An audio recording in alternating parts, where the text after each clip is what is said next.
అయితే ఈరోజు చాలామంది చాలా రకాలుగా మాట్లాడుతూ ఉంటారు. అవన్నీ ఐ డోంట్ కేర్, ఎవరు కూడా పట్టించుకునే పరిస్థితులు లేరు. తెలంగాణ రాష్ట్రంలో బీసీ వాదం పెద్ద ఎత్తున రేపుతా ఉన్నది. పెద్ద ఎత్తున రేపుతా ఉన్నదంటే ఎట్లా గుర్తుపడతా ఉన్నారంటే, మొన్నటికి మొన్న ఎమ్మెల్యేలు మంత్రులు కాళ్ళకు బల్బం కట్టుకొని తిరిగారు వార్డులలో.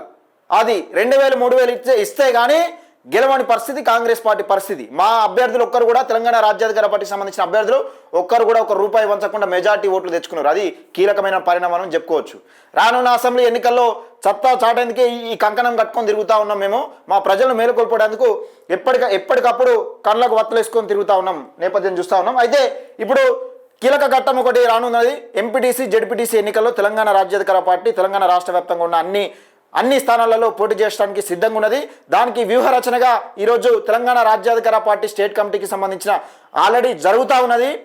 మీటింగ్ జరుగుతూ ఉన్నది. ఈ కార్యాచరణలో మరి ఏం జరగాలి, ఎట్లా చేస్తే బాగుంటుంది, ఏం కథ అనేది, బీసీ ప్రజలకు జరుగుతున్న అన్యాయాన్ని ఏ రకంగా వివరించాలి, ఈ పార్టీలు ఈ ప్రధాన పార్టీలు ఏవైతున్నాయో బీసీ బహుజన బిడ్డలకు జరుగుతున్న అన్యాయాన్ని ఏ రకంగా చూపెట్టాలి అనే కీలకంగా వీళ్ళు చేస్తున్న మన మోసాన్ని, మనల్ని ఓటు బ్యాంకింగ్ ఏ రకంగా వాడుకుంటున్న కీలకంగా ఈ మోసాన్ని ఏ విధంగా పసిగట్టి మన బహుజన ప్రజలకు ఏ విధంగా చూపెట్టాలనే నేపథ్యంలోనే కీలక అడుగులు వేయనున్నట్టుగా సమాచారం అందుతూ ఉన్నది.